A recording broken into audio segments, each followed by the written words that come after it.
Kita berdoa.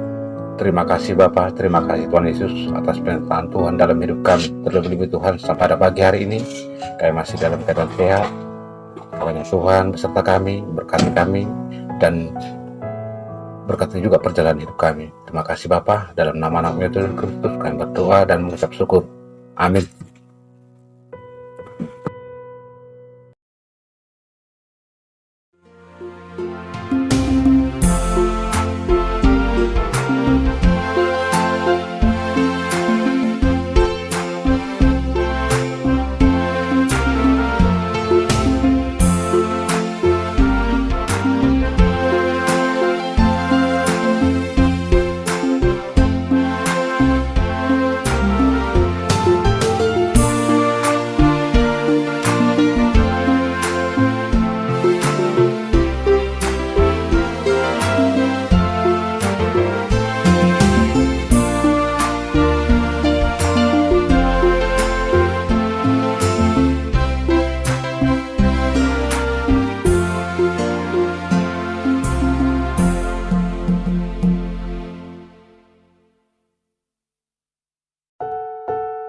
Shalom bagi anak-anak kami, remaja Naposo Bulung dan remaja HKBP Kualu.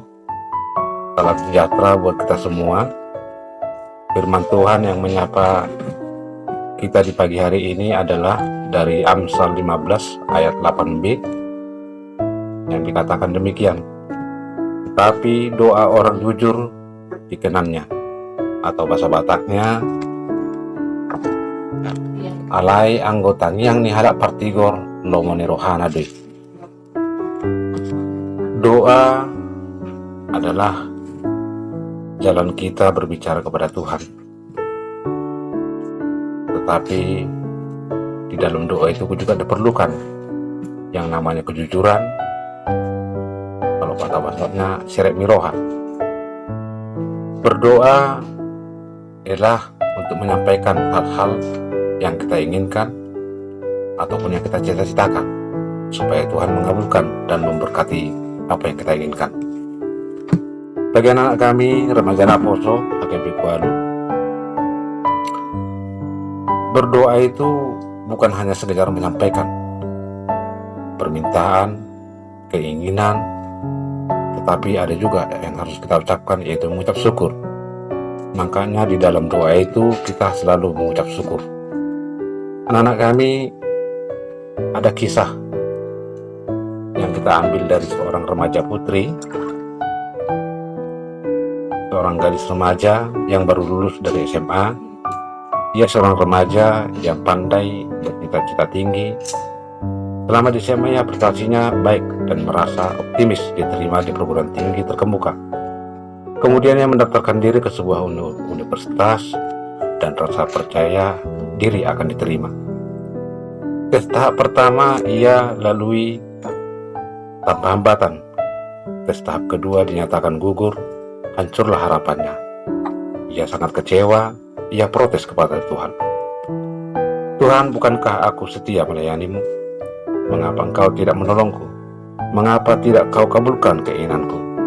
Percuma aku aktif di gereja. Demikian rasa kesal yang dilontarkan dalam doanya maupun kepada teman-temannya. Kemudian dengan terpaksa ia melanjutkan studinya di suatu akademi yang tidak disukainya. 3 tahun kemudian ia berhasil menyelesaikan studinya yang ia tempuh sambil bekerja. Sesudah ia berhasil mencapai gelar yang dicita-citakannya, dan dia bekerja sambil kuliah.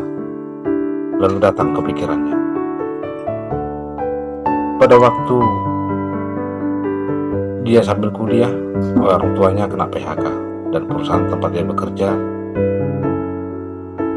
Saya menyesal mengapa dulu menyalahkan Tuhan. Sekarang saya menyadari kegagalan yang saya alami justru Allah, karena Allah mengasihi saya.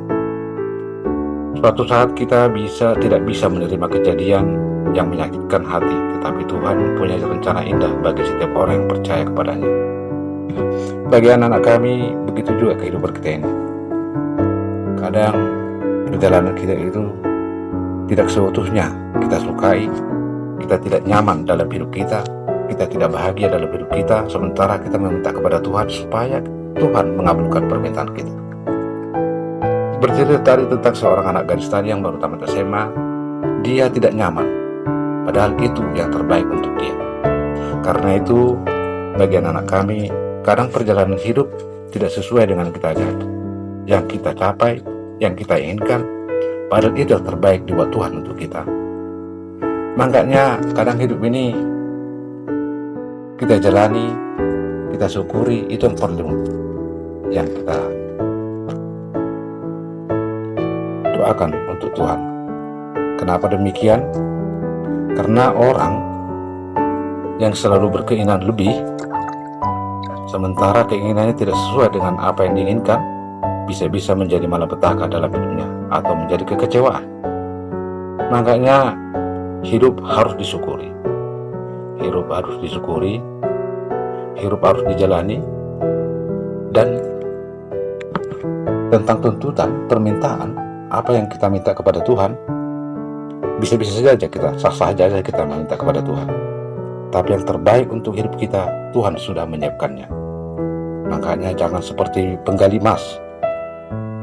Ada seorang penggali intan, setelah berhari-hari susah payah menggali, menemukan sebuah batu besar, kasar dan tidak menarik. Sebenarnya kalau diselidiki, di dalam batu itu terdapat banyak intan. Tetapi ia tidak mau memperhatikan, memperdulikan, bahkan menyelidiki kembali apa yang didapatnya. Maka batu itu hanya dipakai sebagai penahan pintu rumahnya di tempat dia tinggal. Ia hidup dalam kesengsaraan, menahan lapar dan kedinginan, padahal rumahnya sendiri banyak intan.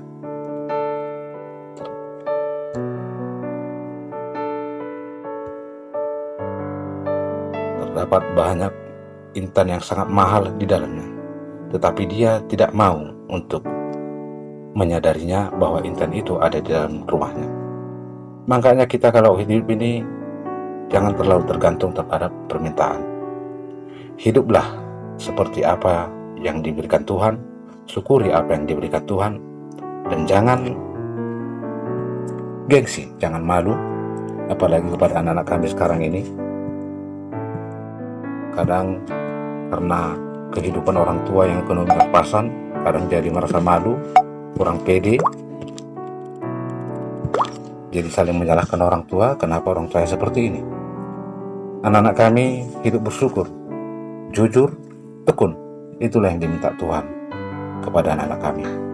Makanya hiduplah sesuai dengan apa yang diminta Tuhan kepada kita. Anak-anak kami, Naposo Remaja HKP Palu, untuk kedepannya Amang sangat bangga bisa membuat renungan setiap paginya ini. Kiranya anak-anak kami dengan programnya bisa berjalan lebih baik lagi dan diberkati Tuhan apa yang direncanakan oleh Remaja Naposo. Terima kasih untuk renungan pagi sampai pada pagi ini. Kiranya Tuhan memberkati kita semua. Amin. Kita berdoa. Terima kasih Bapa, terima kasih Tuhan Yesus atas rancangan Tuhan dalam hidup kami, terlebih dalam hidup anak-anak kami. Kiranya Tuhan yang menyertai mereka, berikan pengetahuan, jauhkan dari malapetaka, bimbingan anak kami Tuhan sesuai dengan perintah-Mu. Di dalam nama anak-Mu Yesus Kristus kami berdoa dan mengucap syukur. Amin.